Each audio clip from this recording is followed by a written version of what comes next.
Vai chegando aí. Amém? Vamos orar? Deus, em nome de Jesus, nós te agradecemos por mais uma noite de estudo na tua presença. Te agradecemos pelo cuidado do Senhor com as nossas vidas. Eu peço em nome de Jesus que o teu Espírito Santo nos ajude a compreender a tua palavra e, mais do que compreendê-la, nos ajude a praticá-la, Deus. Em nome de Jesus, eu te agradeço por cada família que está conosco e que através das nossas vidas, todos os dias, o Senhor seja glorificado. Em nome de Jesus, amém. Irmãos, graças a Deus, hoje a gente termina o Mitzvot.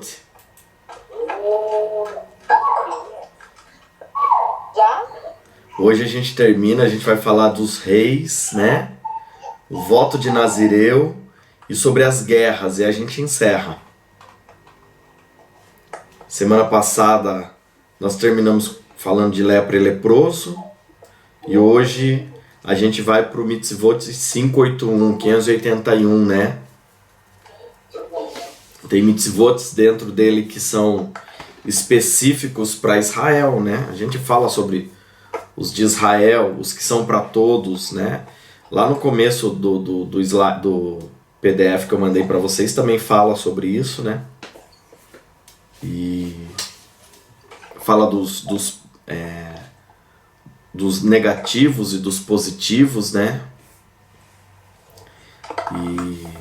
E eu acho importante a gente ter passado por todas as 613 leis, né? Porque a gente tem uma noção do que a Bíblia trata de certo e errado, o padrão moral, né? Lógico que tem coisa que a gente não vai aplicar mais, né? Sem sombra de dúvida, né? Deixa eu ver aqui.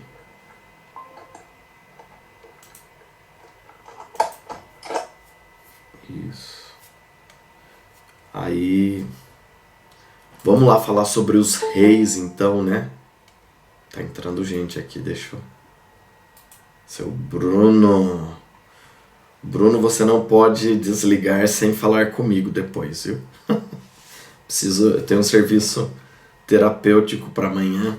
Eu vou precisar da sua ajuda se você estiver tranquilo. Entre 7 e 8 da manhã. Cedinho. Você tá sem som, então se você reclamou, eu nem ouvi. Se você tem compromisso às 10 da manhã, dá tempo. Mas vamos lá. Né, os reis, né, sempre o propósito de Deus com os reis sobre a nação foi de que ele fosse o rei da nação de Israel. Deus nunca quis que a nação de Israel tivesse um rei humano. Foi que eles sempre se rendessem ao senhorio de Deus, Deus governando sobre a nação. Sempre foi esse o desejo. Só que a nação de Israel via os povos ao redor dela, e aí ela quis um rei como eles tinham. Isso entristeceu Deus, mas Deus respondeu a eles com um grande rei, né? Rei Saul, né? O primeiro rei sobre a nação, né? E a gente conhece a história de Saul, falhou bastante com a nação de Israel, teve só por 7 dias a unção de Deus sobre a vida dele. Os outros quase 40 anos, porque Saul reinou por 40 anos sobre Israel. E 39 anos, 11 meses e as outras semanas lá, e 3 semanas, ele reinou sem a presença de Deus.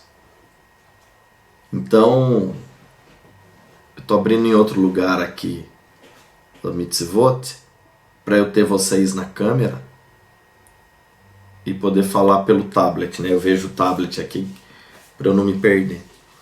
Então, Saul, ele ele só teve por 7 dias a presença do Espírito Santo dando direção sobre ele. Isso é muito sério, né? Você lê lá Samuel, você vai ver sobre isso, né?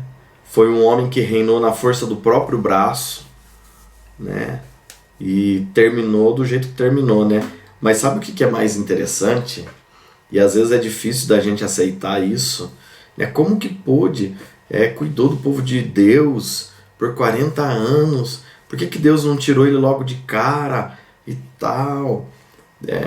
Deus estava preparando um menino para assumir o governo, né? Não era o tempo, né, de tudo isso ser apresentado sobre a nação de Israel, né? E nada foge do controle de Deus, irmãos. Isso que a gente precisa entender. Às vezes a gente vê liderança errando, pecando, falhando, a gente fala, Deus tem que passar fogo em tudo. Olha, a gente precisa crer que Deus está no controle de tudo, né? E assim, o nosso critério para as coisas às vezes não é o de Deus, né? Então, às vezes o que a gente não concorda, se a gente estivesse no lugar da pessoa, será que a gente faria diferente? Eu não estou falando de pecado, tá? Não estou falando.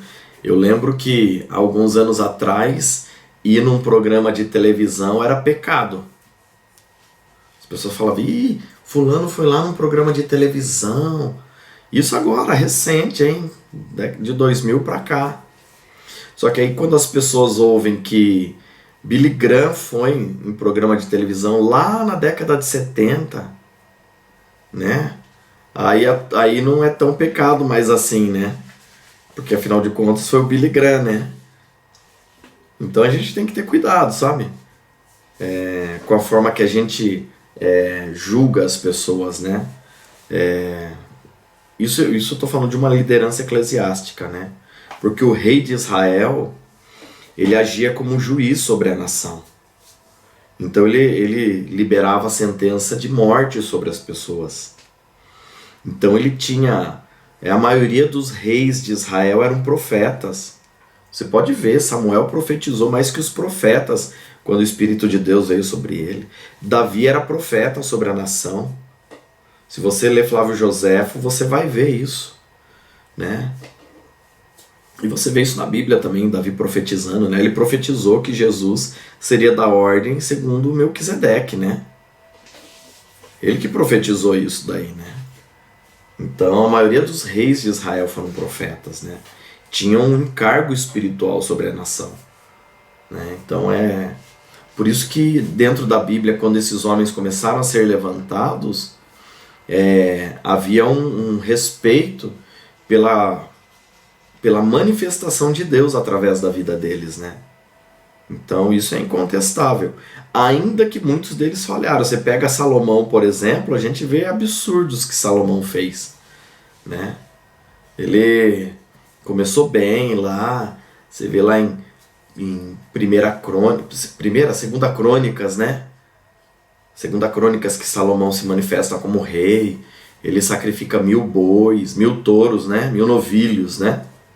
Para Deus. Deus recebe aquilo agrada o coração de Deus, Deus vem e fala com ele. Mas depois daquilo, irmãos, descambou, né? Ele colocou adoração a outros deuses dentro do templo, né? Salomão foi terrível, né? A estrela que todo mundo fala que é a estrela de Salomão, que é a estrela de Davi, foi Salomão que introduziu aquela estrela de 6 pontas.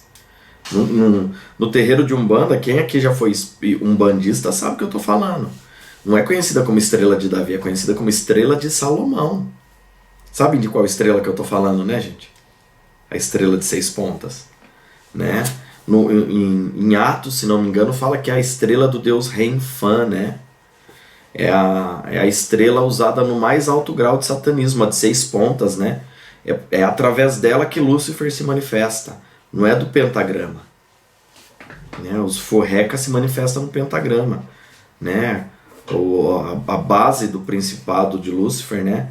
Satanás, Beuzebu, né? Ele se manifesta através da estrela de 6 pontas, né? Que é a estrela de Renfã, né? Que também é a estrela de Salomão. Mas, por causa da Segunda Guerra Mundial, o que aconteceu? Renfã era o deus da morte, né, no mundo antigo. Né? Então, onde estivesse aquela estrela, a morte reinaria. Né? Na Segunda Guerra Mundial, os nazistas colocavam na roupa que o povo judeu usava. Então, na Segunda Guerra começou a ser usada. E quando Israel se tornou nação novamente em 1948, acho que é isso, né? 1948, que teve o voto Minerva do brasileiro lá, né? Acho que é isso mesmo. Aí as Nações Unidas estabeleceram a bandeira de Israel com essa bandeira que a gente vê, né? Com a estrela de 6 pontas, que eles falam que... E aí introduziram como sendo a estrela de Davi, né? Mas não, historicamente, não é não. Eu só estou comentando isso com vocês, porque dentro de um estudo histórico mais profundo, a gente acha isso daí dentro de outros rituais, né? Outros povos usavam, né? E ela foi introduzida por Salomão, por exemplo, né? Dentro do templo. No piso do templo de Salomão, na entrada do santo lugar, onde o sacerdote entrava, no piso do templo tinha ela desenhada em pedras preciosas, né? Essa estrela de 6 pontas, né? Antes da Arca da Aliança, né? Imagina, era terrível isso, né? Então, só para a gente entender um pouco que os reis que reinaram sobre a nação de Israel erraram muito, né? Davi errou muito, né? Eu gosto muito da história de Davi, um coração que se arrependia, né? Mas dentro do mitzvot, aqui você pega o 587, por exemplo, 587, a ordem de Deus é que o rei deveria escrever um rolo da Torá para ele. Né? Só que como ele, além de ser rei, ele era cidadão de Israel, todo cidadão de Israel deveria ter a Torá. Então o rei de Israel tinha que escrever 2 Torá. Então ele tinha que ter um conhecimento bom das coisas de Deus, né? Porque escrever a Bíblia, eu não sei se alguém aqui já escreveu a Bíblia, né? É muito interessante, porque é uma forma de você gravar textos, né? Você observar coisas na Bíblia que só as leituras às vezes priva você. Porque às vezes a gente lê um versículo assim rápido, né? Você pula algumas coisas dela, né? Segundo a lei de Deus, a pessoa tinha que escrever a lei, né? Ela mesma escrever, né? Então havia uma liberação para aprendizado aí muito grande, né? Fazendo isso, né? E o rei de Israel, ele tinha que escrever 2 vezes, né? O escriba, a gente vê no Novo Testamento, muito eles discutindo com Jesus, os escribas é que escreviam depois, né? Aí depois de um tempo se estabeleceu um grupo religioso que era perito em escrever a Bíblia, né? Porque dentro da regra da escrita de toda a Taná, né? A lei e os profetas, né? A lei, os históricos e os profetas, não podia ter erro, né? Na escrita, né? Então ele tinha que escrever, se errar ele tinha que rasgar aquele trecho e começar de novo, né? Então a pessoa tinha que ter muita experiência com escrita, né? Mas todo cidadão de Israel tinha que ter uma Bíblia, né? Isso ainda funciona em Israel. As escolas de Israel, as escolas, né, não tem escola privada lá, são as escolas públicas, né? As crianças são alfabetizadas ainda com o Pentateuco, né? Com a Torá, né? Quem dera nas nossas escolas fossem assim, né? Quem dera, né? Então você vê que é uma nação diferente, né? É um povo diferente, né? A Europa, depois de Martinho Lutero, ela foi alfabetizada com a Bíblia. Né? A primeira Bíblia que saiu para que o povo pudesse ler foi impressa em Genebra, né? Que até tem, depois saiu a Bíblia comemorativa na década de 90, né? A Bíblia de Estudo de Genebra, eu tenho ela, uma Bíblia muito boa, né? Maravilhosa, né? A Bíblia de Estudo de Genebra, em comemoração, inclusive, né, a esse momento histórico, né, lá fala, né, que a Europa foi alfabetizada através da palavra de Deus, né? Por isso que a Europa até hoje tem a força que tem, né? Tem um peso dentro da sociedade, né? Os países europeus, como, né, os Estados Unidos atingiu isso de décadas para cá, né? A Europa há séculos domina o mundo, né?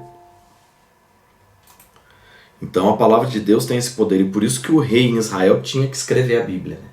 Antigamente o rei tinha que escrever 2 vezes a Bíblia, né? Isso é muito interessante, né? Mas sempre o propósito de Deus era que ele reinasse sobre a nação, né? No final das contas, quem vai reinar absoluto vai ser Deus, né? O reinado de Cristo, do milenar e na eternidade,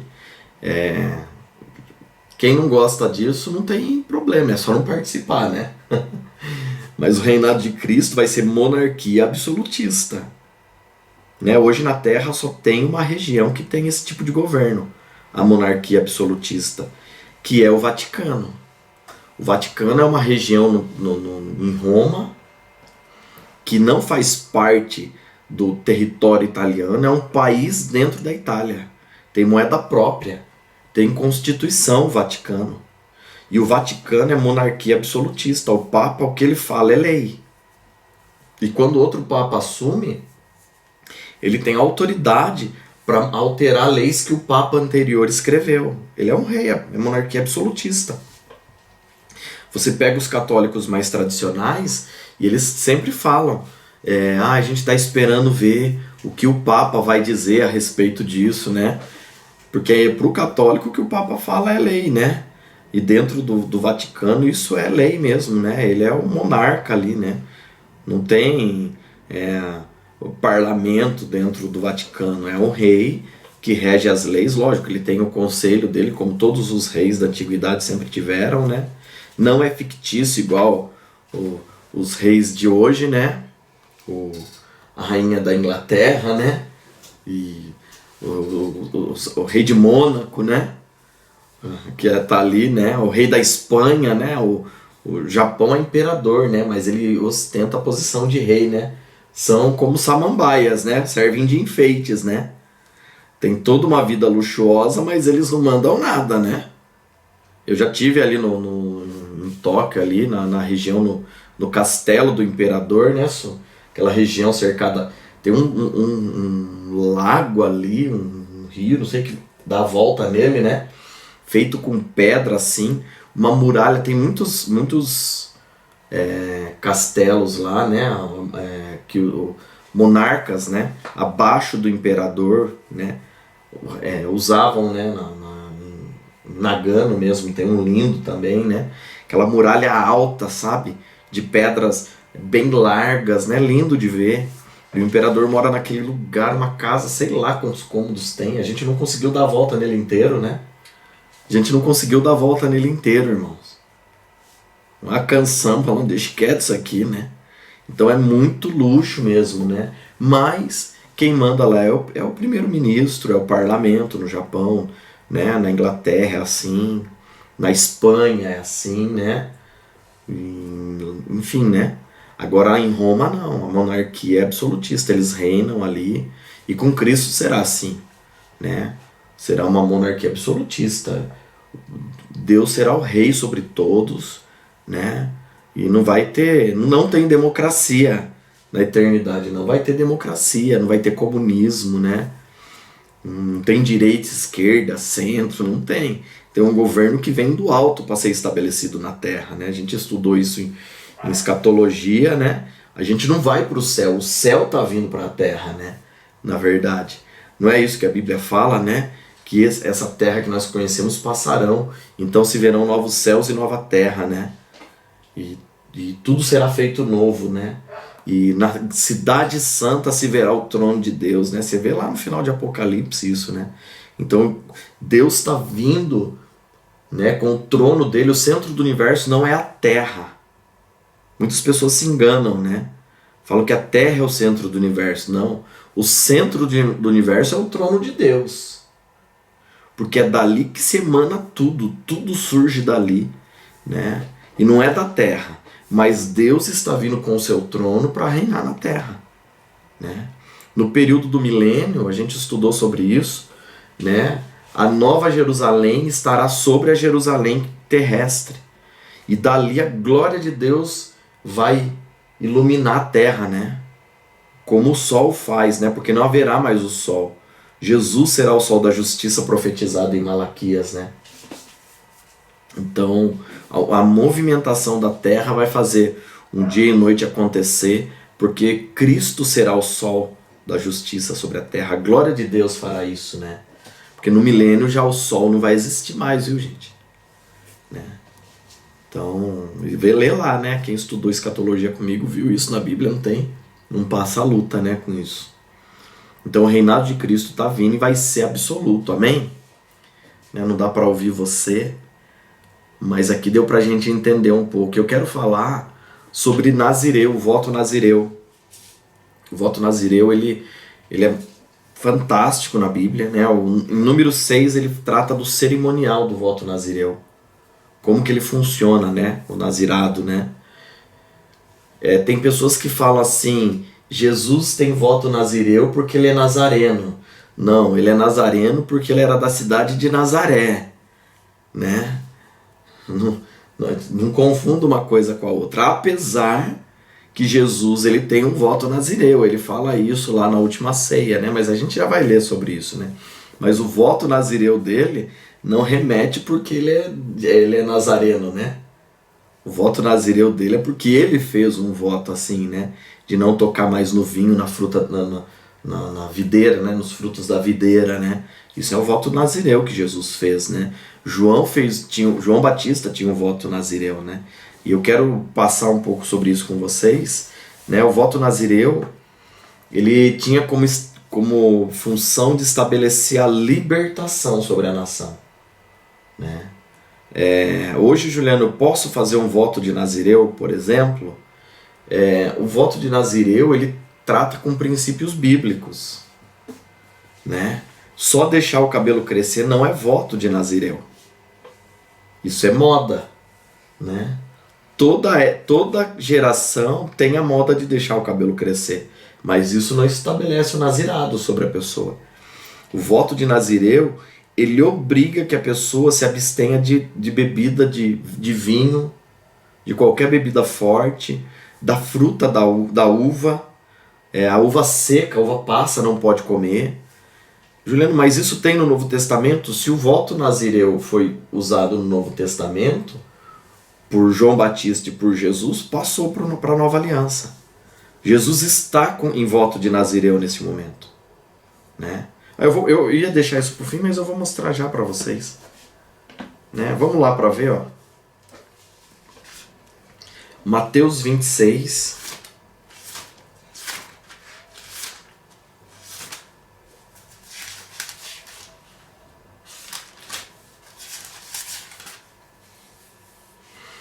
Mateus 26, 29.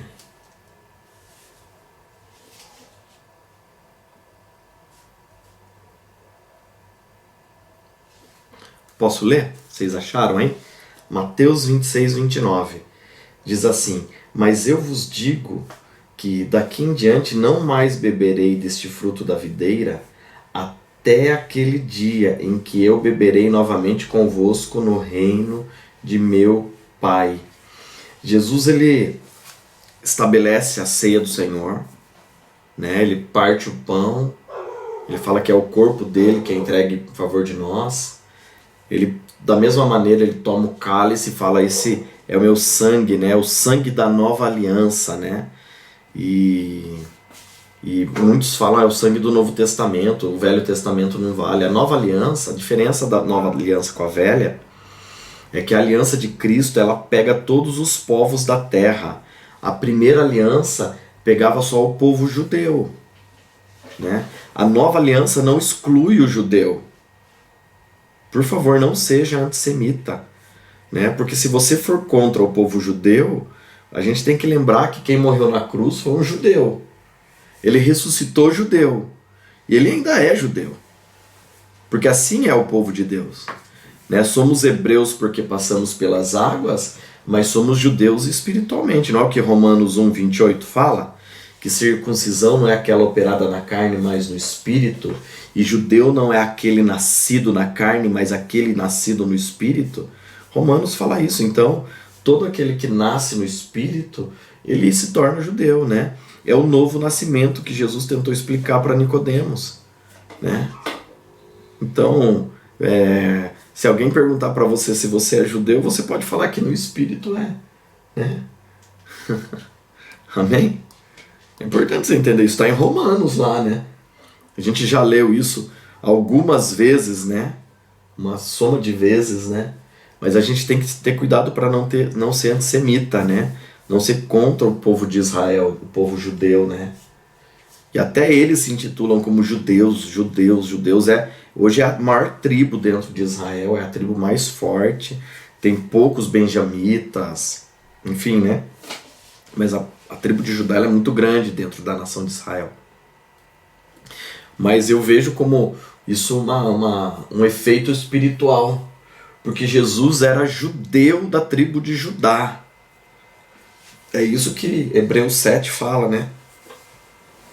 O próprio Moisés nunca falou de sacerdócio vindo da tribo de Judá, né? Jesus foi um sacerdote de outra tribo, segundo a ordem de Melquisedeque. A gente já estudou isso, não vamos voltar. Mas é importante a gente entender espiritualmente o que a gente é. Jesus aqui ele faz esse voto de Nazireu. Tem pessoas que às vezes falam, mas a turma nos filmes coloca Jesus cabeludo. Jesus não era cabeludo.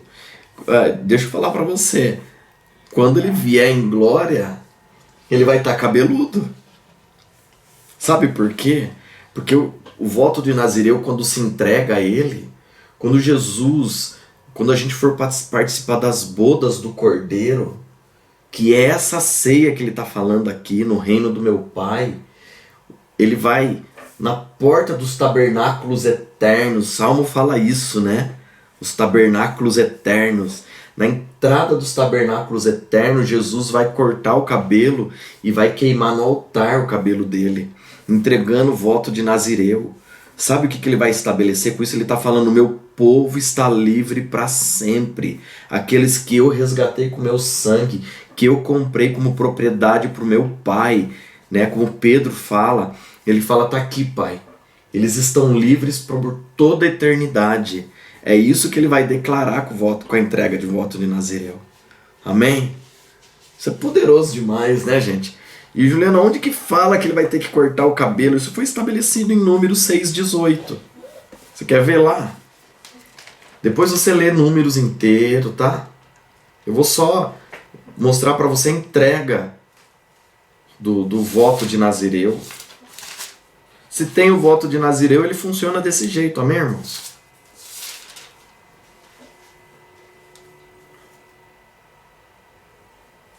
Olha lá. Então o Nazireu raspará a cabeça da sua separação junto à porta do tabernáculo da congregação, e tomará o cabelo da cabeça de sua separação e colocará fogo, que está debaixo do altar do sacrifício da oferta pacífica. Né? O próprio Cristo é a oferta pacífica, né? Ele vai cumprir tudo isso, né? Por que o Nazireu tinha como função libertador?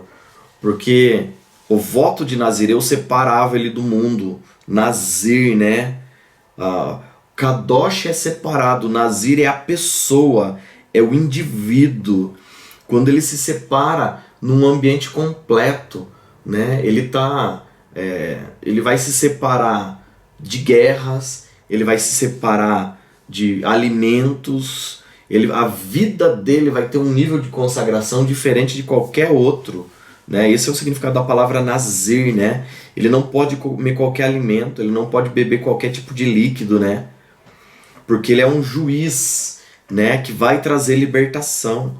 Por exemplo, Deus levanta Sansão para ser libertador sobre a nação. E para ele ser libertador é estabelecido um voto nazireu de Sansão. Eu acho que não precisa a gente ler, mas está lá em Juízes 13. Versículo 5 lá, Juízes 13 está lá falando, né? A mãe do menino vê o anjo fala: você está grávida, você vai ter um filho aí, e ele é nazireu para Deus, né? E ele não poderá beber vinho, nem bebida forte, né? E ele é separado em tudo, né? E aí ele se torna um libertador sobre a nação, né? Se você ler lá Juízes 13 em diante, não só Sansão tinha o cabelo comprido. Sabe o Sansão do filme? Tá errado. Porque o Sansão da Bíblia, ele tinha 7 tranças. Lê lá, irmãos. Não era o cabelo comprido só. Ele tinha 7 tranças, que dentro do Velho Testamento representava a menorá, que estava cheio de azeite. A unção que vinha sobre Sansão era representada, é como se ele tivesse uma menorá. Ele tinha a menorá dentro do tabernáculo, era a presença do Espírito Santo. Não podia deixar o azeite faltar na menorá e nem que o fogo se apagasse. O azeite e o fogo representam a presença do Espírito Santo. Ele tinha os 7 tranças. Oi. No nosso tempo hoje, tem gente que faz ainda? O voto de Nazireu? Tem. Então. Tem a primeira pergunta, qual a finalidade, né, dele fazer hoje nos nossos dias? Então, qual é o problema? As pessoas fazem o voto de Nazireu hoje incompleto. Né? Você tem que pedir, eu acho. Não, o problema de você fazer o voto de Nazireu é que ele tem um procedimento bíblico. Você não pode tomar a ceia nunca mais. Ou pelo menos num período de voto. Né? Então eu acho assim, ele está no Novo Testamento, Jesus está de voto, João Batista teve de voto de Nazireu, mas a gente participa da ceia. Né? Ele fala, façam isso toda vez em memória de mim, né? Vocês comam do pão e bebam do cálice, né? Por que Jesus ele pede pra gente continuar comendo do pão e bebendo do cálice? Porque a gente já tem um libertador. Né? Então quando eu vejo as pessoas falam assim, oi, desculpa. Eu cortei, desculpa. Eu falo uma vez que a pessoa ainda faça certinho, não há necessidade. Eu entendo assim que eu vejo pessoas que falam, eu tô deixando o cabelo crescer porque eu tô em volta de Nazireu. E aí ele tá no culto com a gente, aí ele toma a ceia. E a ceia tem o suco de uva. Não entendeu o voto, sabe? Porque como se faz o voto está em números. Por isso que Jesus fala, olha, eu não vou mais beber do suco da videira até aquele dia que eu beberei com vocês, né? Na presença, no reino do meu Pai. Então, se eu faço um voto de Nazireu, mas eu tomo o suco da uva, eu quebrei o voto de Nazireu. Né? O voto pode ter um período de curto tempo? Pode ter, não tem problema. Mas o voto de Nazireu ele é estabelecido para que se levante um libertador. Né? Para que haja um libertador. E por que eu acho que hoje não cabe esse voto? Porque o nosso libertador é Yeshua, é Jesus. Né? É meu ponto de vista, né?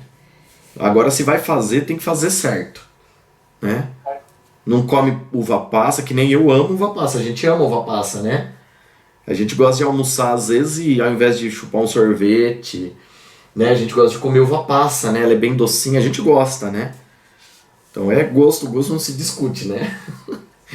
Então se eu faço um voto de Nazireu, eu não posso comer uva passa, não posso participar da ceia, né? A não ser que eu vá ministrar a ceia com água de coco e banana, né?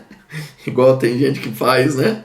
Fala, tô lá, não sei aonde, né? Só tem que fazer o voto por outro nome, um voto de santidade, qualquer outra coisa, né?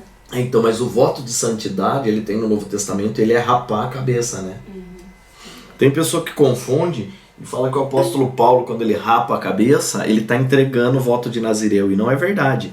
Porque tem um voto de santidade dentro da Bíblia, que é rapar a cabeça. Ele tem no Novo Testamento. Em Atos, o apóstolo Paulo faz 2 vezes um voto de santidade, né? Então, a pessoa, hoje a gente pode fazer esse, dá para fazer, né? Sem problema nenhum.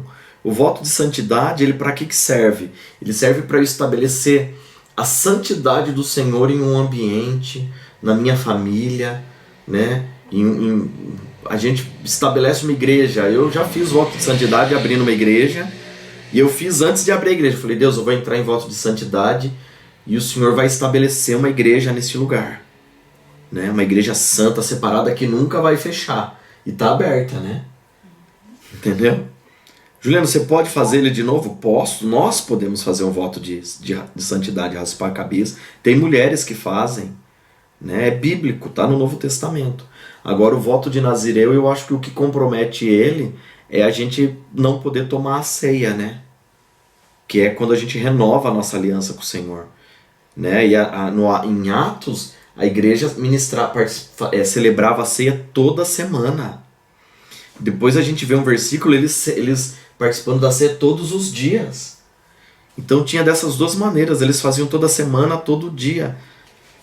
E aí eu tô com voto de Nazireu, e a única coisa que eu faço é não cortar o cabelo, quebrou o voto, né? Ou faz certo ou não faz. Meu ponto de vista bíblico, né? Não pode ir no velório também. Oi, pode falar, Anselmo. Uma pergunta. Então, se Sansão ele fosse firmeza, ele deveria ser o libertador do povo de Israel, e no final ele ia cortar o cabelo e consagrar o Senhor? Seria assim. Seria assim. Deveria ter sido assim. Mas ele... Antes da morte dele, ou quando ele subjugasse o povo filisteu? Quando o anjo pedisse a entrega do voto. Entendeu? Só que Sansão moeu o voto um monte de vezes. Ele mata um leão. Aí depois o leão, os animais, vêm abelhas ali e fazem um mel. Na verdade, o povo judeu, né, o mel que tem na Bíblia que o povo judeu consome é o mel de tâmara. É o melado da tâmara. Eles pegavam a tâmara, né, que é uma fruta doce. Inclusive o açúcar em Israel é feito à base de tâmara. É uma fruta maravilhosa. Se você comprar, você compra ela como importada. É caro para comprar, né, inclusive. E açúcar lá é feito de tâmara, o mel é feito de tâmara, não é feito de animal, de abelha, de inseto, né? Eles não podem consumir isso. E aí ele passa de novo lá depois de alguns dias, acho que 7, se não me engano, 10 dias, lá tem na Bíblia lá falando. E ele vê um favo de mel e abelhas, ele pega daquele favo de mel e come. Ele tocou num cadáver. Ali ele já estava quebrando o voto dele. Sansão já estava caído, só faltava o cabelo ser cortado. Ele estava caído há muito tempo, né? Ele já tinha quebrado o voto em vários aspectos. Ele bebia. Pensa num cara que gostava de um boteco. Um barzinho assim, né? É o Sansão, né? E aí ele desandava, né? A mulherada vinha lá, ele desandava, né? Então esse lance de desandar em bar é antigo, viu, irmãos? Vocês nunca ouviram falar disso, de desandar em bar, né? Não, né? Mas na Bíblia tem. Sansão desandava, bebia, já catava uma mulher lá e já ia para o arrebento, né? Não podia nem se relacionar com as mulheres dos outros povos. Ele tomava elas para ele direto. Era um cara promíscuo, né? Tava prontinho, ele tava caído, ele só tava em pé por um tempo. Mas espiritualmente ele estava caído há muito tempo, né? Então eu não vejo um motivo da gente fazer um voto de Nazireu nos nossos dias por causa da complexidade da ceia. A ceia, ela é muito importante. Ô, pastor, pode falar. Deixa eu só perguntar uma coisa. Na verdade, quem fez o voto, eu não me recordo do texto, né? Mas eu nem pesquisei aqui, mas só para ilustrar. Na verdade, esse voto foi feito pelos pais. Não sim, sim, pode. Os pais podem fazer o voto também. Samuel foi feito pela mãe dele, né? Então, essa negligência da parte dele na nossa cultura, a gente, na verdade, entende que os pais não decidem essas coisas com relação à vida dos filhos, né? Sim. Principalmente quando eles são maiores. Sim. É mais ou menos a mesma coisa, não muda nada. Não muda nada, só muda de endereço. Deixa eu só completar essa aqui do pastor. Você vê, por exemplo, o anjo vem e fala, né? Ele explica o voto para a mãe de Sansão. Depois o pai fala, eu quero falar com o anjo também, eu quero saber o que ele pode comer ou não, né? Pra gente educar a criança corretamente, né? E agora quando é o voto de Samuel, é um voto de Nazireu também, né? E ele nunca quebrou o voto dele, né? Então a posição do filho ali de permanecer no voto é uma decisão dele. Isso que o senhor falou é incontestável, é bem isso mesmo. Fala, Anselmo. Quando Jesus serve a ceia, ele não fala assim, tomai e comei até que eu venha? Sim. Não quebra, hein? Então é isso que eu tô falando, né? Que o voto de Nazireu para os nossos dias, ele fica difícil por causa da ceia, né? Eu digo assim, nessa palavra de Jesus já não quebra o voto de uma vez, mesmo que você queira fazer, mas Jesus já não pediu uma hora, quer que ele venha? Exatamente. Eu posso e eu uso isso como um princípio para não... Eu nunca fiz um voto de Nazireu. Nunca fiz. Por quê? Porque eu entendo isso também, dessa maneira que você colocou, né? Que Jesus ordena a gente comer do pão e tomar do suco, né? A gente está renovando essa aliança com ele, né?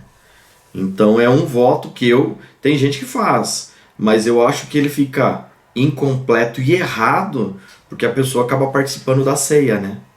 É que hoje em dia tem muita gente falando que é judeu, né? Bota assim, ó, O kippah. o que fala na cabeça e sai dizendo, eu sou judeu. Ele fala meia dúzia de palavras em hebraico, né? Não sabendo nem o significado.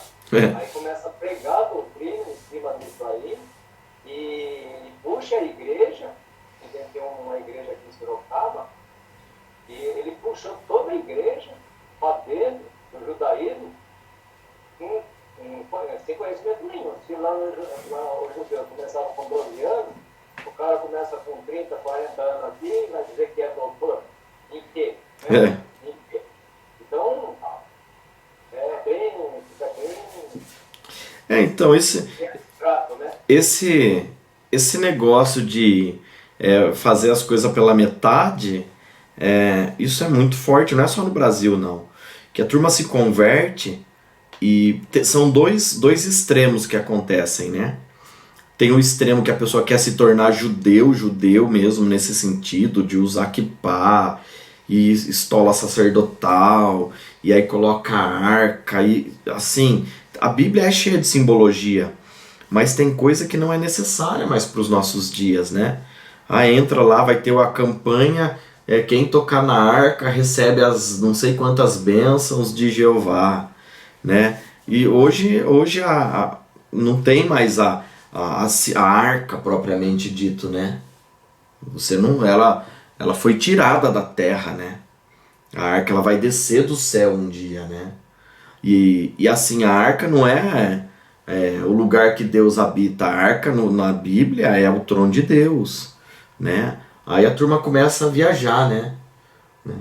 Enfim, a pessoa não entende o significado e fica colocando.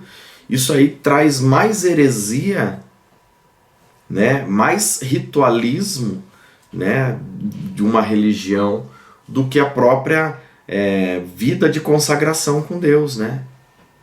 A gente vê Jesus simplificando tudo isso, né? Por exemplo, Jesus ia na sinagoga. Ele ia na sinagoga. Mas Jesus também ia para o meio do mato. Também ia para o deserto, né? Ele ia para várias regiões pregar, né? Por que ele estava fazendo isso? Ele estava falando, olha gente, a sinagoga, como nós vemos hoje, isso aqui eu estou interrompendo, viu? Porque pessoas que não podem entrar na sinagoga podem entrar na minha presença, né? Jesus ele começou a fazer coisas ali que na sinagoga não podia fazer. E ele falou, olha, não é isso que eu estou estabelecendo de igreja, né? Ele ia lá na sinagoga, mas ele falou, eu estou edificando uma igreja que não tem nada a ver com aquilo ali, né? Com esse sistema religioso, né? Então é um erro, né? A gente vê lá, tem uma igreja muito forte em Minas, ensinando em Sião. Toda uma cultura judaica, né? Você já viu, né? As músicas em hebraico, e tá em Minas, né? Começa a ficar confuso o negócio, né, gente? Não sei se vocês concordam comigo, né? Um peso que não precisa. Fica um peso que não precisa, né? Já chega tanta coisa, a gente abre mão de tanta coisa na nossa vida pro evangelho. Aí você começa a se vestir igual um judeu, você começa a falar igual um judeu, é diferente. Oi, pastor? Circuncisão em todo mundo lá. É, circuncisão em todo mundo para ter aliança, sabe? Guardar o sábado. Né? Começa umas coisas assim que dói, né? Então, tem que ter esse cuidado mesmo, Anselmo, né? Que você colocou aí de, né? E traz alguns princípios bíblicos, né? Algumas direções bíblicas, mas fora de contexto e época, né? A gente tem que ter cuidado com isso, né? Eu acho que por isso que se você fizer o simples, você não complica, né? Eu sou a favor disso, sabe? Vamos fazer o simples, né? Por isso que eu falo que a base de um cristão não é o quão judaizante ele está, mas é se ele ora a Bíblia, se ele ora, lê a Bíblia e jejua, né? Acabou. Tem uma vida de oração, lê a Bíblia, jejua, vai ser um bom cristão. Não é o quão judaizante ele está. A Bíblia fala no Novo Testamento sobre os judaizantes, né? Não só contra os judeus, mas contra os judaizantes, que queriam impor essa religião, né? Esse é o problema da religião do judaísmo, né? É uma religião pesada, né? Você quer uma religião pesada, vá para a congregação cristã. Vai lá, vai ser religioso igual. Gente, é igualzinho uma sinagoga aquilo lá, gente. Não sei se vocês sabem, a mulher de um lado, do outro, isso é a sinagoga. O véu na cabeça, isso é a sinagoga. Não pode falar. Não pode falar, tem um monte de coisa, sabe? Igualzinho a sinagoga. E aí a Bíblia fala sobre a sinagoga de Satanás, né? Jesus fala isso em Apocalipse, né? Vocês são sinagogas de Satanás, né? Porque é só religião. As 7 cartas de Apocalipse, as 6 que tem problema, né? Eu vou colocar 6. É espírito de religiosidade, né? Eu qualquer hora vou dar um estudo só sobre as 7 cartas, vocês vão ver. É só religiosidade o problema, né? Então, a religião nunca salvou ninguém, né? Por isso que quando a gente vai fazer um voto, a gente tem que ter muito cuidado, tem que ter um princípio muito bíblico e nada religioso, né? Eu acho que esse deve ser o cuidado. Eu não vivo fazendo voto para lá e para cá, não, porque eu sei que isso daí começa a querer formar discípulos, né? A turma se perde no negócio, né? Não é verdade, pastor? O pastor tá aí concordando comigo, mas a turma se perde, né? Na verdade é isso mesmo. Quanto mais a gente se apega à religião, mais a gente se afasta de Deus. Isso aí. Vira escravo mesmo. Vira escravo mesmo, né? É isso aí. É gostoso do jeito que Jesus propôs, mesmo. Entrar na presença dele com liberdade, falar com ele e desfrutar desse tempo gostoso com ele. Sim. Sem muito ritual. Sem muito ritual, né? Sem nenhum, na verdade. O Maia está falando sem nenhum ritual. É como se você estivesse conversando com uma pessoa bem próxima. E é isso que Deus é pra gente, né? Exatamente. É isso E aí. a gente, às vezes... A gente não, né? Dentro do que a gente tem feito, a gente não tem... não é muito cuidadoso com isso, né? Mas as pessoas começam a copiar, né? Começam a replicar isso. Então eu sou muito cuidadoso com essas coisas, sabe? Porque a turma vê você funcionando, fluindo na unção, e as pessoas acham que é por causa do voto, que é por causa de um kippah na cabeça, né? E não é uma vida de consagração, uma vida de oração, né? Uma vida com Deus, né? E quando Paulo faz menção de que sede Deus imitadores, porque eu sou de Cristo, ele chama uma responsabilidade muito séria sobre si, que na verdade não tinha apego a nada disso, né?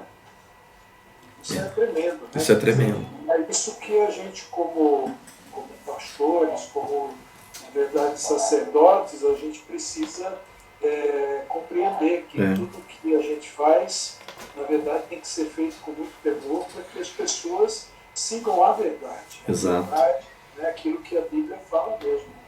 E isso a gente precisa se posicionar com grande temor mesmo, né? Porque às vezes a gente faz algumas coisas se desapercebendo dessa realidade, né? E aí, de repente, você está reproduzindo algo que você não deve reproduzir. Né? Você está levando uma mensagem inversa, né? Tem que ser muito cuidadoso mesmo, né? Isso aí, por aí. Tem que ser mesmo muito cuidadoso com isso, senão desanda, né? Que a coisa mais difícil é reconciliar pessoas com Cristo. Só que a coisa mais fácil que tem é através da religião afastá-las de Deus, né? A religião faz isso muito fácil, né? Sempre fez, né? O púlpito, na verdade, é um lugar de perigo para o sacerdote. Sim. Né? A gente tem que entrar como, na verdade, foi retratado lá no Antigo Testamento, né? No Santo dos Santos, na presença de Deus, com muito temor, porque o que você fala naquele momento, na verdade, pode ter desdobramentos espirituais positivos ou negativos. Sim, é verdade. Isso é sério, né? A nossa comunicação, quanto mais você se abre para o Espírito, né, de Deus, mais você tem a certeza de que quem está falando é Deus através da nossa vida. Eles amarravam pela cintura o sacerdote, se precisasse puxar uma bola, né? Por aí mesmo. Vou subir amarrado. Tem que trazer para fora. Nem que seja morto. Mas nem que seja morto, né? Mas existe todo esse zelo, né? Por isso que o voto de Nazireu, ele é importantíssimo. A gente vê assim a importância dele na Bíblia. Mas meu ponto de vista, ele não cabe para os nossos dias, né? A gente já tem um libertador que está aí, né? Fazendo isso por nós, né? E a gente tem que todo mês, né? Juliana, eu posso participar da ceia todo dia? Gente, não há problema nisso, né? Não há. O povo em Atos se reunia todo dia, participava da ceia toda semana. A gente começou a fazer uma vez por mês, né? No primeiro dia da semana, né? A gente faz no primeiro dia do mês, mas é o primeiro dia da semana que é o domingo, né? Por uma questão assim, eu acho que a igreja foi criando esse hábito, né? Mas posso fazer toda semana? Posso. Pode ser na segunda-feira? Pode, né? Isso não há problema não, né? O importante é a gente renovar a nossa aliança com ele. E o voto de Nazireu impede a ceia, né? Se for fazer ele corretamente. Então, Juliano, posso fazer? Eu aconselho que não faça. Mas eu não gosto muito de você tá proibido, você não pode fazer, né? Só que vai acabar não atingindo o efeito que você espera. Você vai ficar cabeludo, né? Vai ficar meio esquisitão. Mas esse não é o problema, né? Porque eu sou careca e sou meio esquisito também, né? Mas a gente acaba falhando em algumas coisas, né? Eu quero falar com vocês agora sobre as guerras e a gente já vai partindo para o encerramento da mitzvot, né? As guerras são bíblicas, são importantíssimas, né? E Deus começou a estabelecer guerras no Velho Testamento para a conquista da Terra Prometida, né? E Deus falou, olha, vocês vão entrar na Terra Prometida, vocês vão lutar com algumas pessoas, com os povos que estão ali, vocês não devem fazer alianças com eles, né? Vocês têm que destruir alguns povos que estão ali, né? Deus fala, por exemplo, tem sete nações, né? Deixa eu ver aqui se é isso mesmo. 7 nações cananitas que devem ser destruídas, né? Vocês têm que não pode deixar nada vivo ali, né? Entre essas 7 nações, né? Ele fala, ele estabelece uma guerra contra Amaleque para sempre, né? Ele fala contra os, deixa eu ver se eu acho os nomes aqui, os amonitas e os moabitas, né? Que não deve estabelecer paz com esse tipo de povo, né? E a gente vai entender como que esse povo caminha nos dias de hoje. Tem amonita e moabita nos nossos dias, tem amalequitas nos nossos dias, né? Tem povos que nós não podemos fazer alianças. Primeiro, quando Deus entra em guerra com esses povos, ele está entrando em guerra contra povos idólatras. Esse é um ponto. É o grande problema da região de Canaã, né? Eu mandei aí o mapa para vocês, né? Eu mandei o mapa, né? Mas eu mandei o mapa de hoje de Israel para você ver hoje como Israel tá, né? O que ele conquistou ali, né? E mandei a foto também de Moloque, né? E no mapa que eu mandei para vocês, eu vou abrir ele aqui para mim também.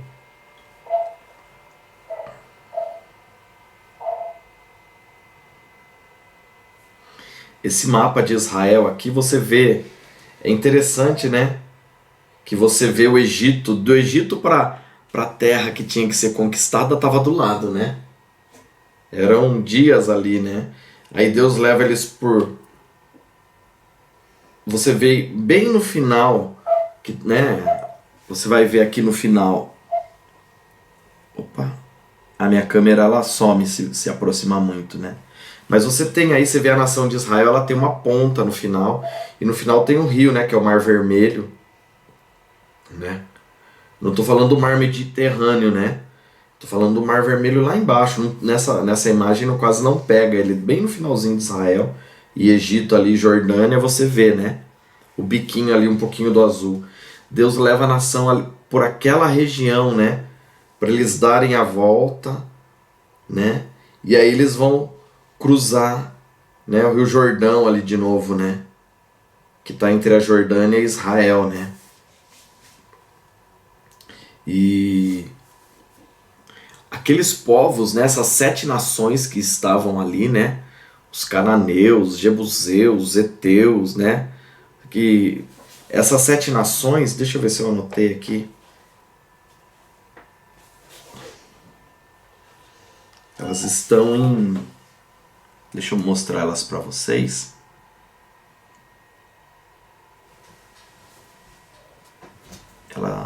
Eu tinha anotado aqui.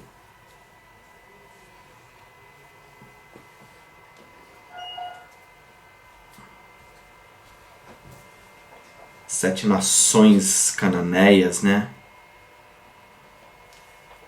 Só para você ver. Ela está em Êxodo 34, 11, né? Você vai ler lá as 7 nações, lá os gigazeus, os amonitas, os amoritas, cananeus, perezeus, heveus, os jebuseus, né? São 7 nações que o povo de Israel não podia fazer paz com eles, né? São o primeiro povo de Canaã, né? O primeiro povo estabelecido da descendência de Noé, né? De Cã, né? E da sua descendência, né? Uma nação que foi amaldiçoada pelo pai, que se tornou uma nação idólatra, né? E deles, né, vieram outros homens maus, né? Mas com esse povo eles não podiam fazer paz, né? Com quem que eu não posso estabelecer paz? Eu não posso estabelecer paz com idólatra. E estabelecer paz na Bíblia, a paz é estabelecida através de aliança na Bíblia. Né? Eu tenho uma aliança com a Susan, então a minha casa tem que permanecer em paz. Né? Então, por exemplo, Josué ele erra. Né? Os gibeonitas vêm, né? O povo de Gibeão, próximo deles, vem, né? E vem lá com a roupa rasgada, tudo, fala, a gente tá há muito tempo de distância aqui, ele não ora a Deus e estabelece uma aliança com o povo inimigo. E depois ele não pode matar aquele povo. Né? Saul, séculos depois, mata gibeonitas. Isso traz maldição sobre o povo de Israel quando Davi está governando. E aí Davi vai orar a Deus e ele fala: Senhor, o que eu fiz, né? Primeira coisa de Davi, né? Deus, o que eu estou fazendo de errado? Por que está vindo maldição sobre a nação? Deus fala para ele: não foi você, foi Saul. Ele feriu os gibeonitas, ele quebrou a aliança feita com eles, né? E aí ele fala: o que a gente tem que fazer? Pergunte aos gibeonitas o que deve ser feito. E aí os gibeonitas pedem a morte do resto da descendência de Saul, enforcados, né? E aí o único poupado é Mefibosete, né? Que esse Davi tinha tomado como filho para ele, né? Filho de Jonathan, né? E aí quando a descendência, o resto da descendência de Saul é enforcado, a praga cessa sobre a nação de Israel, né? Então, Juliano, eu posso fazer uma aliança com os padres, com espírita, com bandista, casar com eles, meus filhos com eles? Você vai estar debaixo de um jugo desigual pelo resto da vida, né? Só que você vai ter que honrar essa aliança pelo resto da vida, né? Esse é o problema. Então eu não posso estabelecer paz com povos idólatras. Não estou falando que você não pode se relacionar. Eu estou falando que você não deve casar, né? Eu não devo casar os meus filhos com esse tipo de gente. Eu tenho que ter esse cuidado. Irmãos, eu tô nesse negócio há mais de 20 anos.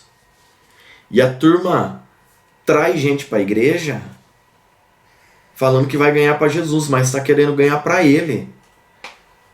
Tá querendo ganhar para ela, né? Eu tô com esse namorado aqui, mas quando ele se converter, porque pensa no menino bom. Tô com essa menina aqui, a família dela é toda espírita, toda virada no giraia, no capeta, em tudo que é. Com esse trem, né? Com esse trem aí. Mas quando converter esse trem, vai ficar bom. Gente. Já aceitou, já, assim, desse jeito. Se aceitou desse jeito, por que a pessoa vai mudar de fé? Por que vai deixar a idolatria?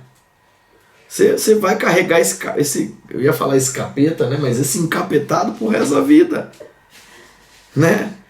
Porque pior do que o diabo do homem é o diabo do diabo no homem, é o diabo do homem, né? Então não se faz aliança, né? Gente, maior frustração para um pai crente é ver o filho casando com... Aí a turma fala: mas é melhor do que casar com os crentes que tem por aí. Tá bom, vai nessa. Aí batiza os filhos no terreiro de Umbanda. Aí a turma fica fazendo vídeo no YouTube para falar: não tem problema. Que aí chama eu para ser padrinho no terreiro. Vá dormir junto com o diabo, né? Vá dormir junto com o capeta, com a legião de demônios, sei lá. É tanta invenção gospel para tentar santificar as coisas absurdas. Eu passo mal com isso, dá até queimação. Dá azia. Gente, pelo amor de Deus, né? Deus manda não misturar, né? Deus manda não misturar e acabou, né? Mas meu filho tá querendo descambar para isso. Fala para ele: você vai ter um jugo desigual, isso é maldição para sua vida. Você vai estabelecer aliança com um povo que idólatra. Depois você não conserta esse trem nunca mais. E aí nascem os filhos, vem os netos. E aí, ele vai fazer catequese, né? Mas quando ele crescer, se ele quiser, ele batiza na igreja dos crentes. Deus do céu. Vai fazendo aliança. E vai fazendo aliança e vai aprofundando cada vez mais ela. Gente, aí chega uma hora, aí estoura tudo. Aí sabe o que acontece? A gente tem que desencapetar, né, amor? Vamos fazer certo? Igual esses dias eu tava com... Vamos fazer certo esse negócio? Você vai renunciar a esse monte de capeta. Você vai aceitar Jesus e você vai batizar nas águas, você vai aprender a orar, ler a Bíblia e jejuar. Vai virar crente. Eu orei, não saiu os capeta, agora você vai fazer certo, trem. Né? Não tem jeito. Ô, irmãos, tava cuidando de um casal lá, o cara casado com uma moça umbandista. Aí de vez em quando ele entrava no quarto, a mulher tava deitada na cama. Isso ele falava pra mim, vira e mexe. Aí o demônio manifestava e falava: hoje você não vai ter ela não. Hoje você não vai ter. Imagina, irmãos. Que beleza. Aí ele falava pra mim que de vez em quando ele tava lá no ato sexual com a mulher, manifestava o capeta. Sai de cima de mim. Imagina, irmão. Que beleza! Que vida louca! Pastor, não sei mais o que eu faço. Meu Deus do céu! Que luta, né? Que luta, meu Deus! E agora? E agora chora! E agora chora! Né? Eu quero largar dela. Não, você vai orar até esse trem converter. Teve um lá que falou uma vez pra mim: ai, eu quero ir morar na igreja, eu vou largar minha esposa, não aguento mais. Eu falei: o quê? Morar onde? Na igreja, tem um quarto. Aí você vai nada encapetar o lugar que eu prego? Você tá louco? Você nunca mais ganha ninguém pra Jesus, ganha só mulher, acabou, você ganhou o mundo. A Bíblia não fala que uma alma vale mais que o mundo inteiro? Falei pro cara, não prega o evangelho pra mais ninguém. Ganha essa louca. E foi você que casou agora pro resto da vida, Zé. Não é isso? Não é? Irmão, não tem choro, né? Por isso que eu falo, você pode comprar um carro errado. Você pode comprar uma casa errada, um iate errado. Mas não casa errado. Não casa errado não. Faz isso não. Né? Pro bem de toda a sua geração. Né? Casar errado é a pior bucha que tem. Né? Depois, como que conserta? Isso é muito oração. Tem certas castas de demônio que só sai com jejum e oração, irmãos. Eu posso rir porque eu casei bem, né? Minha mulher me acompanha em missões, ora por mim. Quando eu tô nervoso, ela não fala vá pro inferno, ela fala: vem aqui, eu vou orar por você. Né, pastor Nelson? Casar certo não é bom? Né? É ótimo, opa, é excelente. Né? O senhor tem experiência nisso, eu posso falar também, porque a Suza me acompanha em toda a loucura que eu faço. Vamos abrir uma igreja lá e, meu Deus, vamos. Né? Deus falou, vamos, né? Realmente é uma questão muito séria essa questão da aliança, né? Infelizmente a nossa cultura ela não lida muito bem com essa questão da aliança. Ela faz aliança com qualquer pessoa, de qualquer jeito, a pessoa que é o lado, vamos dizer assim, que conhece, ela mesma quebra. Então é um problema seríssimo. Seríssimo. A gente precisa lembrar que o nosso Deus é um Deus de aliança. E nós temos que a todo momento estar ligado naquilo que realmente a gente vai atrair de mal para a nossa vida quando a gente, vamos dizer assim, não trata isso como deve tratar. Com a seriedade que Deus trata, né? Isso. Aliança é aliança, é algo sério. É algo sério. Você colocar uma aliança no dedo, né, parece um negócio simples demais, né? Mas não é isso. Isso é a simbologia. Então, mas há uma profundidade nisso, né? Isso tem desdobramento, né?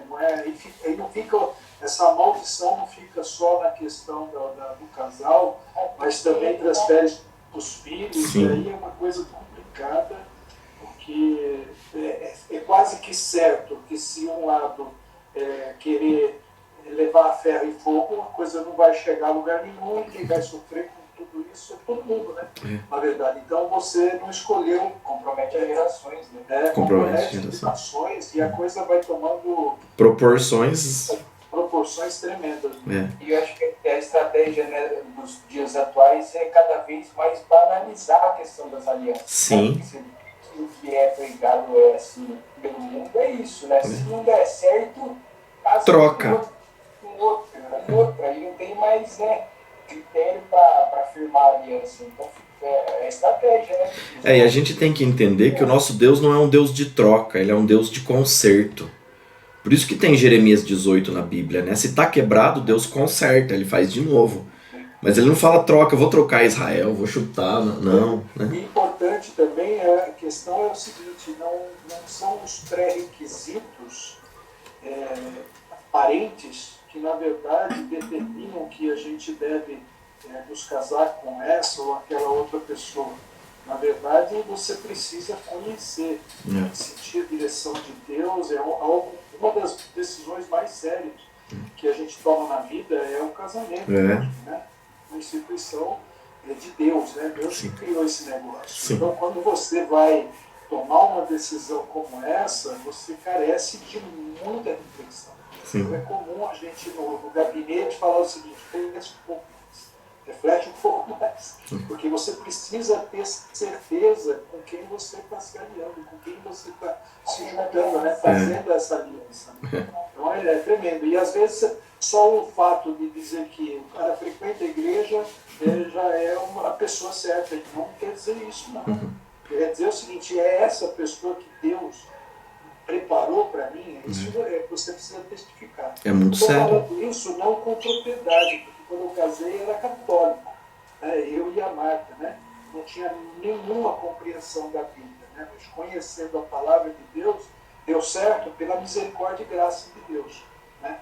10 anos depois de casado, conheci Jesus e ainda teve tempo de fazer alguns concertos, né? Nessa relação. Mas, para quem conhece a palavra de Deus, está procurando uma pessoa para ser a sua companheira, na verdade, o matrimônio, o casamento é uma relação permanente. Permanente. Permanente. Então, a gente precisa se apropriar dessa realidade. Se ela é permanente, ela precisa ser tomada com seriedade. Com muita seriedade, né? Porque não dá pra ficar desfazendo a aliança, né? Lembrei do seu testemunho no acampamento lá que você de obediência também. Do jeito que trata os pais, vai tratar a gente, né? Exato. E isso é dos dois lados, né? Exato. Isso é dos dois lados, né? Então, é sério, né? E aqui eu acho interessante porque quando a gente vê o mitzvot, né? A gente vê algo interessante que ele fala sobre os amonitas. E eu quero ler com vocês quem são esses povos, amonitas e os moabitas. Vem comigo em Gênesis 19.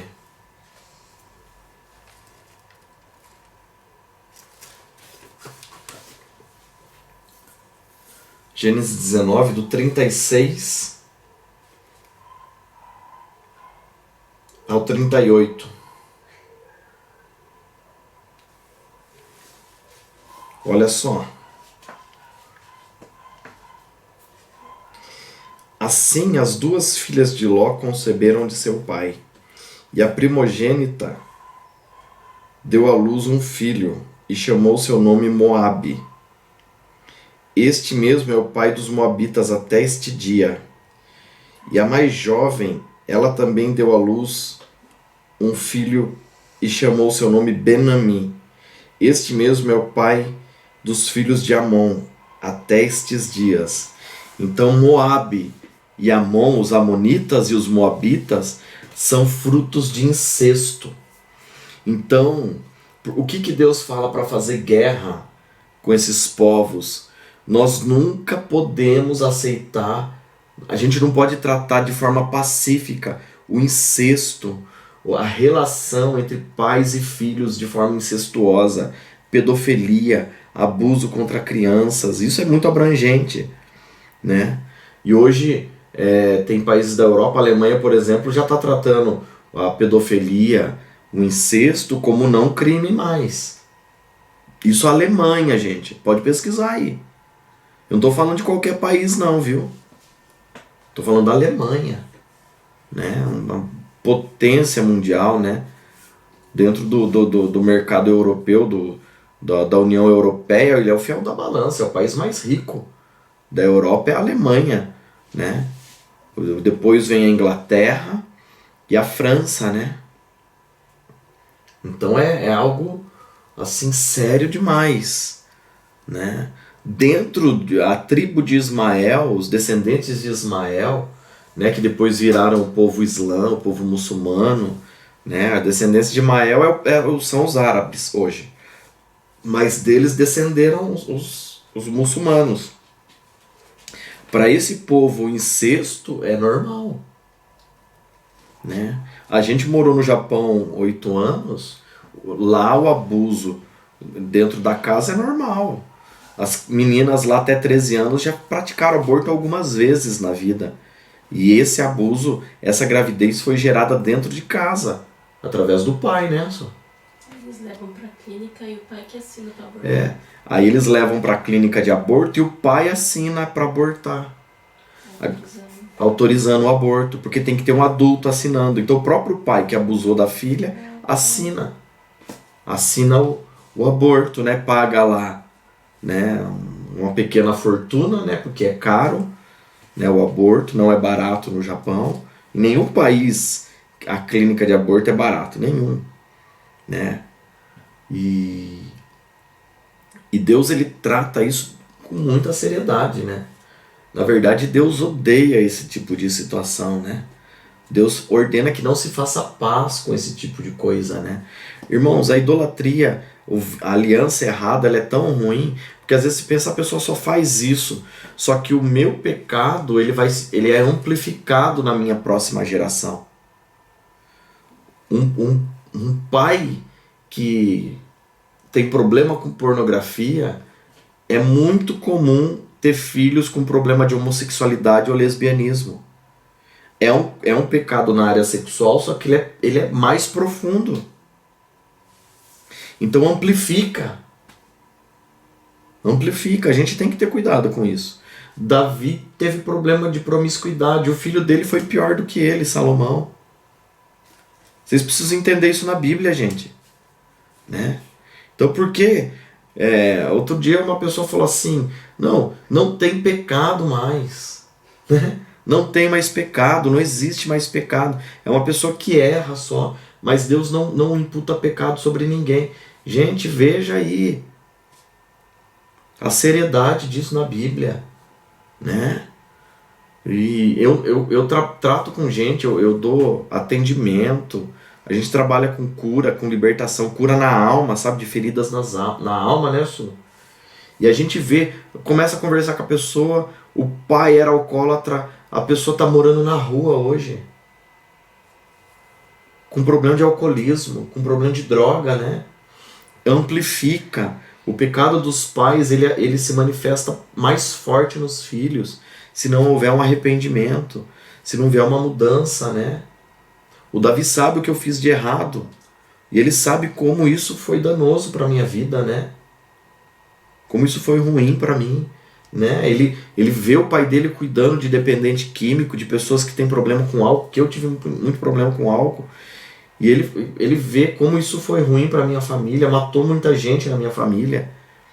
Então, né, a minha semente foi santificada, né? E eu não trato isso como um troféu. A gente estava conversando sobre isso esses dias, né, Aline? Né? As pessoas, a vida regressa deles, né, lá atrás, eles começam a tratar como um troféu hoje. Olha, porque eu fiz sexo com não sei quantas mulheres, né, Aline? Que a gente estava falando, né? Fui preso. Fiquei na cadeia.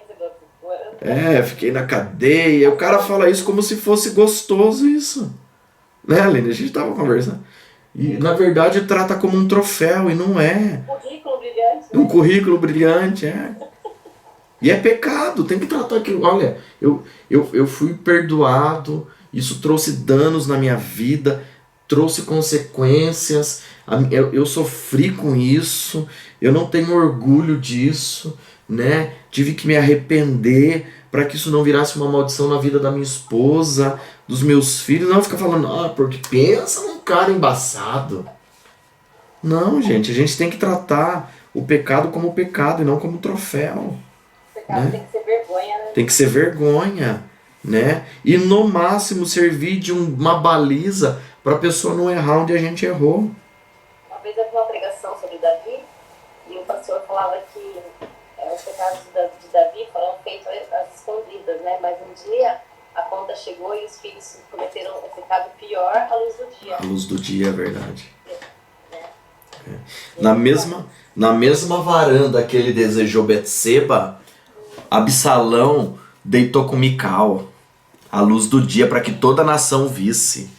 Muito bem colocado, né? Ao vivo e a cores. Ao vivo e a cores. Então a gente tem que ter cuidado, né? Porque essas alianças elas se manifestam, né? De geração em geração, né? Eu tenho autoridade para falar que é possível casar em santidade e falo isso pro Davi, né? Eu falo para ele, você só vai poder namorar quando você puder pagar um lanche, você puder pagar sorvete, levar sua namorada num restaurante, né? Porque não é eu que vou namorar com ela, eu falo, Nelson. Quando você tiver... Eu com 12 anos trabalhava, né? Eu podia namorar com 13 anos porque eu tinha salário, né? Agora, se não vai trabalhar antes dos 10 anos, que é o caso dele, não pode namorar. Vai pagar um cachorro. Pai, você paga um cachorrão pra ela? Você tá louco, né? Quer ter vida de homem com a saúde financeira de um adolescente, né? Então tudo isso eu ensino pro meu filho. Você vai namorar na época certa, na época que você tiver condição financeira para namorar. Você vai casar em santidade porque eu casei em santidade com a sua mãe. Eu tenho autoridade para subir em qualquer púlpito do mundo e falar de santidade no casamento, porque diante de Deus a nossa primeira noite junto foi na noite de núpcias. A gente se guardou 3 anos e meio. E eu já tinha tido namoro, já fui noivo, vida bagunçada. Mas eu pedi para Deus um relacionamento santo quando eu me converti. E Deus deu a Susan, né? Que nunca tinha namorado ninguém. A responsabilidade que eu tinha. Brinca com a menina, larga ela. Não. Não foi para isso que eu vim para Jesus. Uma aliança santa, né, Su?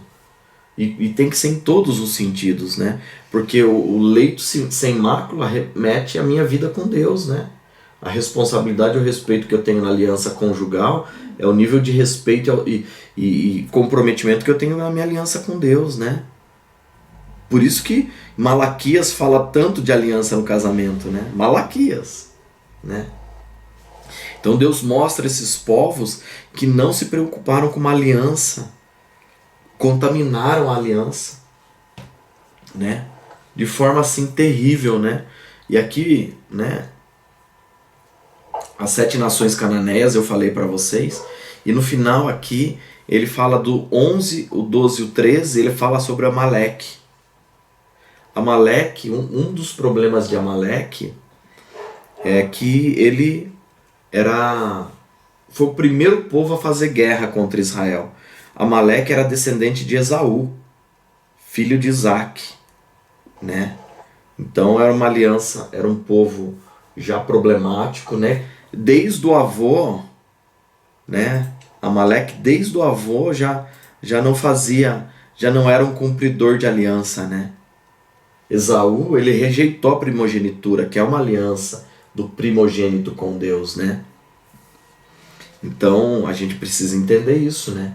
Da onde a origem dele, né? De um homem. Olha, a gente vê em Malaquias 1. Deus fala assim, eu amei Jacó e eu odiei Esaú. Tem tradução que tem eufemismo e fala, e eu aborreci Esaú. Mas a tradução correta é, e eu odiei. Né? Porque é um homem que fazia alianças com mulheres impuras. Envergonhou o pai com as alianças que ele fazia, com as esposas que ele tomou para ele. Vê lá a história de Esaú, né? Você vai achar a história de Esaú em Gênesis 36 lá. Você vai ver lá os por fora que ele fazia, né? E qual é o problema de Amaleque? Mais sério. O principal deus adorado por Amaleque era Moloque. Eu mandei aí a foto no grupo também, né? Uma foto que representa Moloque, né? Eu peguei essa imagem da Wikipedia, né? Vocês abrirem aí, vocês vão ver Moloque, né? A imagem de Moloque era a imagem de um bode, né? Representando o próprio Lúcifer, né? Ele tinha a barriga aberta e a criança era colocada no ventre dele para ser queimada, né? Moloque Gente, às vezes a gente pensa assim, mas o sacrifício de criança, isso, né, não tem problema, não é uma coisa que Deus afetava a ação de Deus na nação, né? Outro dia uma pessoa falou, mas o problema do sacrifício a Moloque nunca afetou o caminhar da nação de Israel. Uma guerra nunca foi vencida por causa de sacrifício. E eu acho engraçado porque a pessoa fala isso com a maior cara lavada porque nunca leu a Bíblia. E eu quero mostrar na Bíblia para vocês uma situação de sacrifício de filho, de criança, que interrompeu uma guerra. E eu vou mostrar isso na Bíblia para vocês. Abra comigo, 2 Reis.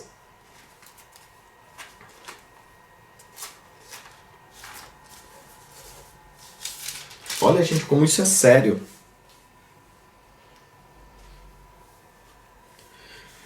2 Reis, capítulo 3. Eu vou dar um pano de fundo para você entender aqui o que estava acontecendo. E a gente já vai encerrar com esse ponto.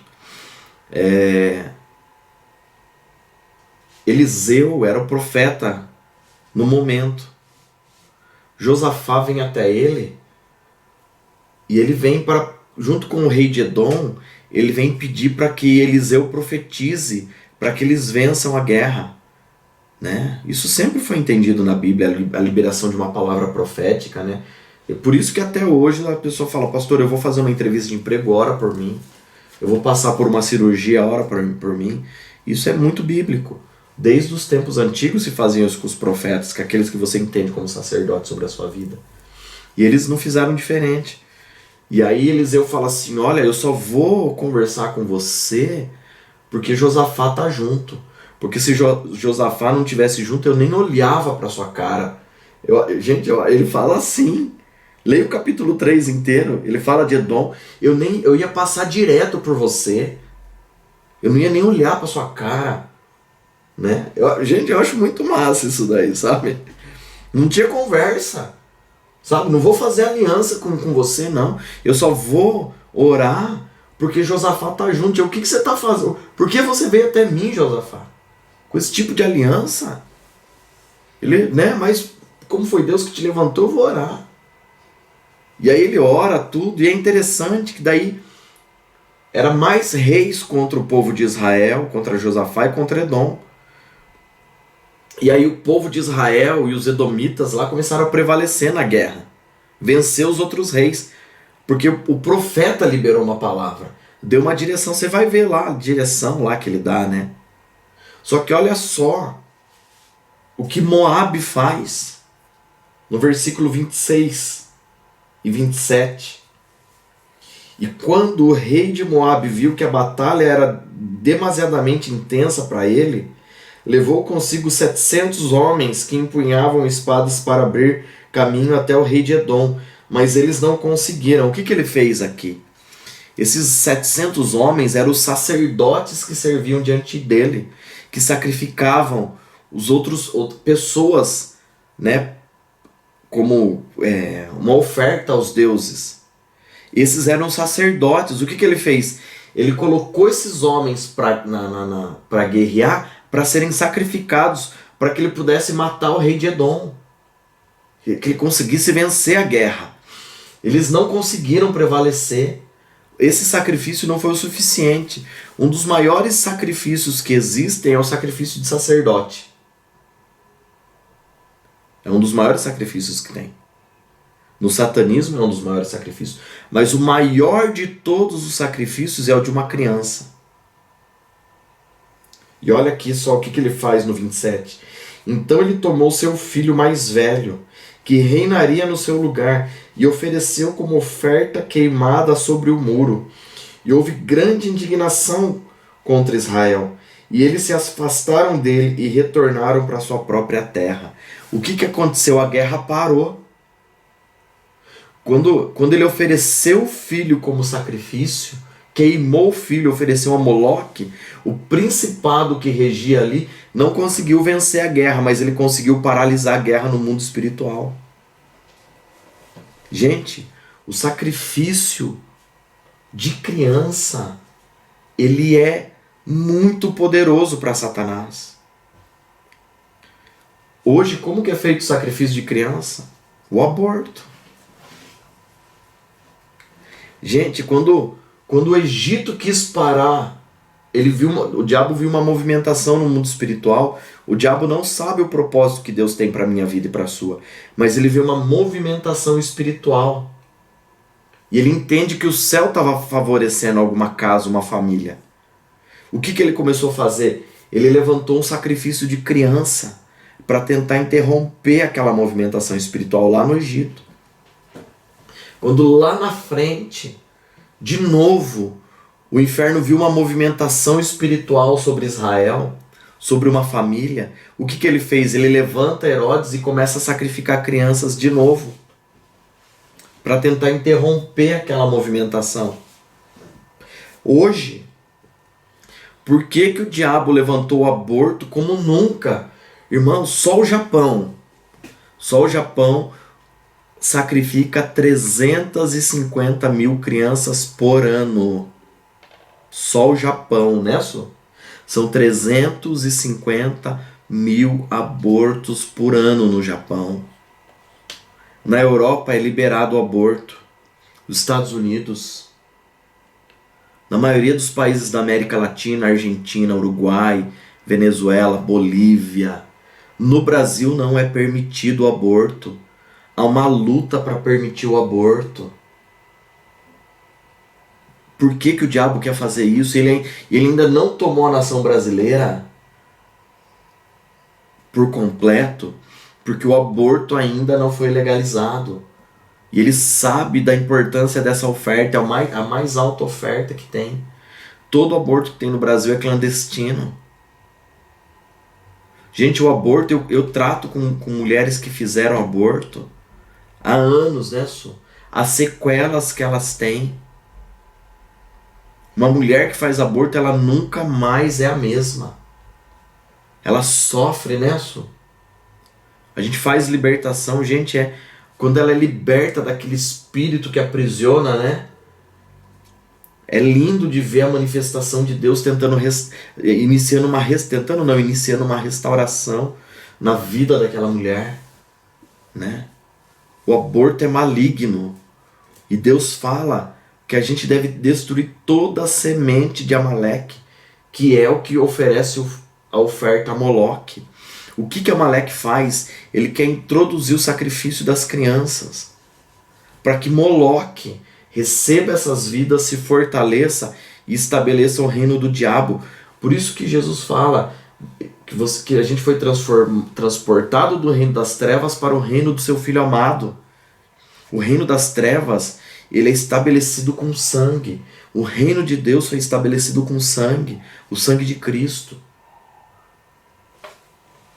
Então, irmãos, um cristão, ele nunca pode aceitar o aborto como algo normal.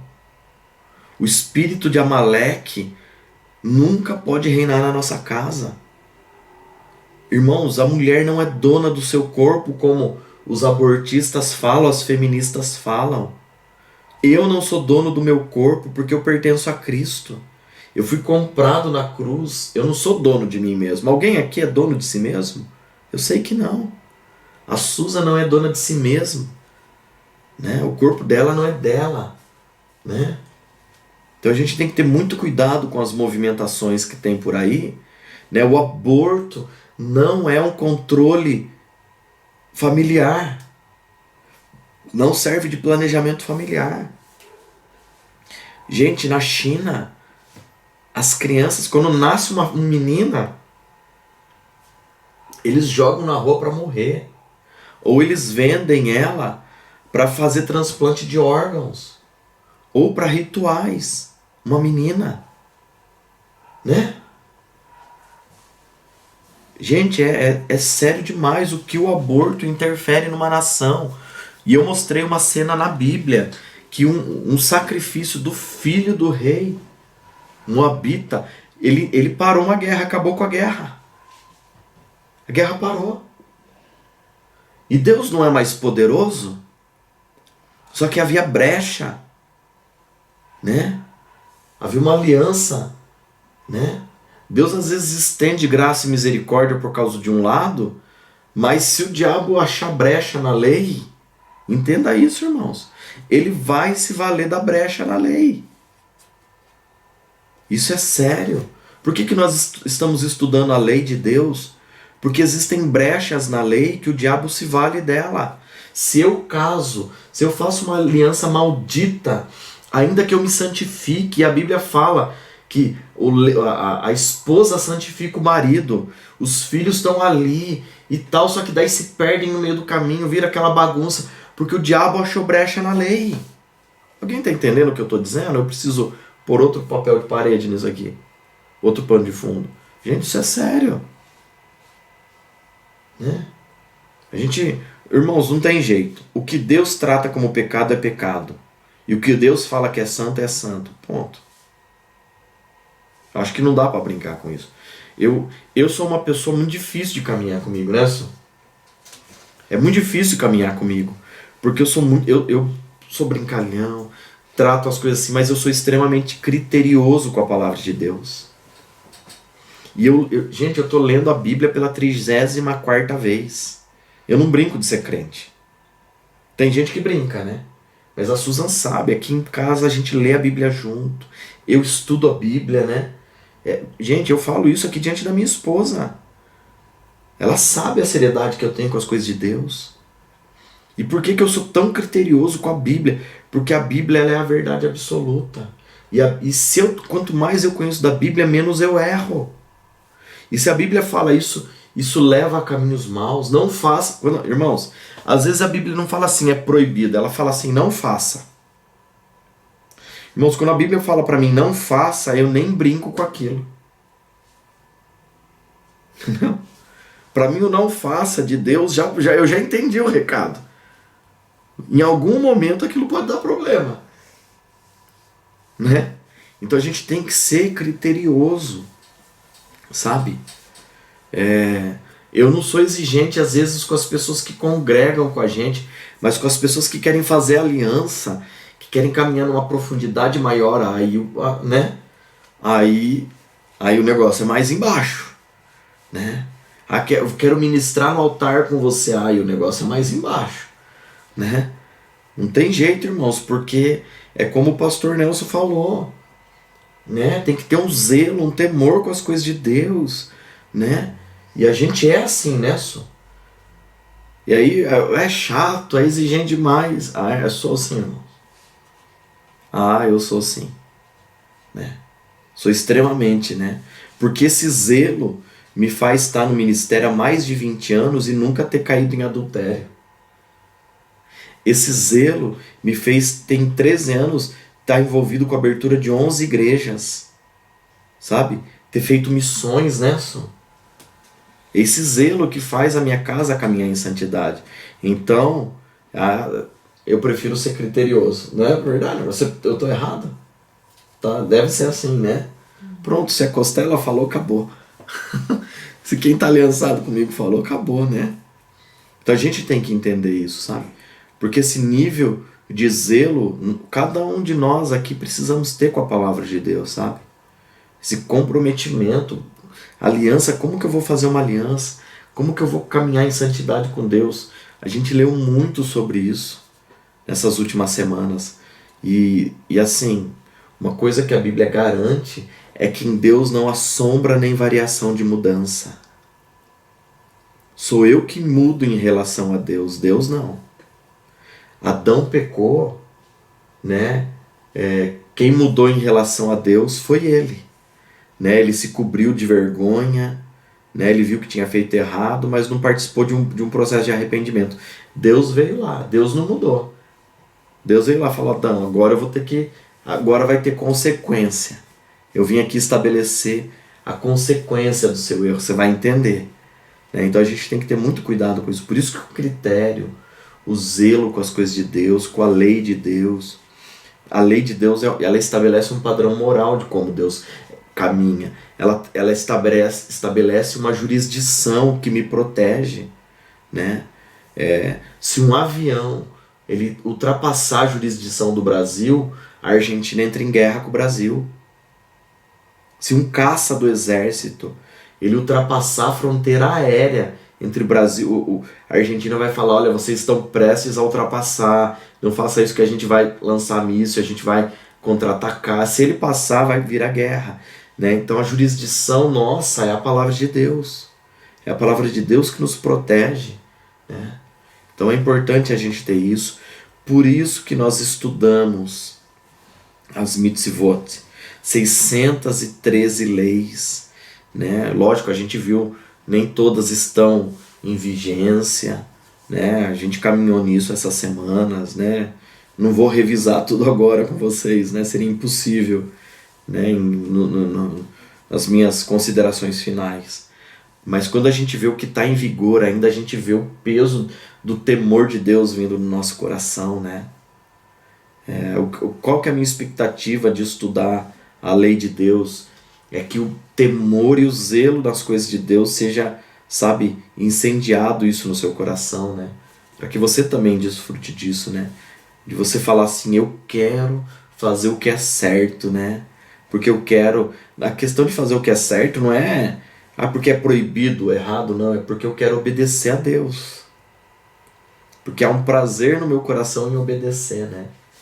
Então, né, quem for assistir essa aula também, eu espero que a glória de Deus manifeste o mesmo zelo e temor que foi manifestada nessa aula com a gente aqui. Amém? Eu vou encerrar aqui na gravação, né? Mas a gente ainda, quem quiser ainda bater um papo aqui, fazer alguma pergunta, em nome de Jesus, estamos aí.